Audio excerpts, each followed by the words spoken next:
Hey everyone! In this tutorial, we're going to show you how to add page numbers to your Simplebooklet's Navbar. Found in the controls section, this feature shows the current page number and total pages, helping your audience track their progress and stay oriented as they navigate your content.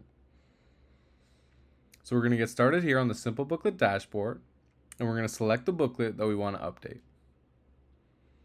Once we found it, we're going to go ahead and click on the Design tab.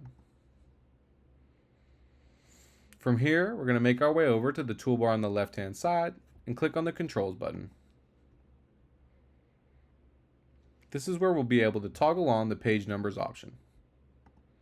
So as you can see, I already had it toggled on, but I'll go ahead and retoggle it for this video. And that's that. Your changes will be saved automatically. Just close the drawer when you're done, and your page numbers are now live in the control section of your Navbar. So we'll head over to the preview mode here just so we can take a look at what it will look like for your readers.